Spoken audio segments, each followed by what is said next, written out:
Sejarah tanam paksa, beban kolonial di Hindia Belanda. Sistem tanam paksa, kultur stelsel, merupakan kebijakan ekonomi Belanda yang diterapkan di Jawa sejak 1330. Digagas oleh Gubernur Jenderal Johannes van den Bosch, sistem ini mewajibkan petani menanam komoditas ekspor seperti kopi, tebu, dan nila untuk kepentingan Belanda. Kebijakan ini muncul sebagai solusi krisis keuangan pasca Perang Napoleon 1803 sampai 1815 dan Perang Diponegoro 1825 sampai 1830.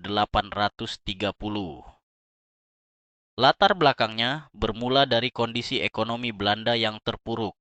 Perang Napoleon menyebabkan Belanda kehilangan banyak wilayah koloni dan mengalami defisit anggaran besar. Sementara Perang Diponegoro menghabiskan dana 20 juta gulden, memperparah kondisi keuangan kolonial. Sistem pajak tanah, land rente, yang ada dinilai tidak efektif menutupi kerugian ini. Van den Bosch kemudian memperkenalkan kultur stelsel sebagai alternatif. Secara teori, petani wajib menyisihkan 20% lahan atau 66 hari kerja tahun untuk tanaman ekspor. Namun dalam praktiknya, ketentuan ini sering dilanggar.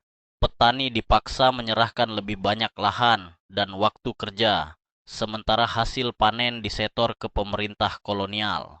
Sistem tanam paksa dan dampaknya bagi masyarakat Jawa. Sistem tanam paksa 1830 sampai 1870 menciptakan mekanisme penindasan terstruktur melalui birokrasi lokal. Para bupati dan kepala desa menjadi ujung tombak pelaksanaan sistem ini dengan imbalan kultur procenten, komisi hasil panen. Hal ini memicu penyimpangan sistemik. Alokasi lahan sering mencapai 50-75%, melebihi ketentuan 20%. Waktu kerja paksa melampaui 100 hari per tahun, disertai penyitaan tanah petani. Dampak ekonomi sistem ini kontradiktif. Belanda sukses meraup 832 juta gulden, 1831 sampai 1877. Namun rakyat Jawa menderita krisis pangan akut. Produksi beras merosot drastis, memicu kelaparan di Grobogan 1849 dan Demak 1850.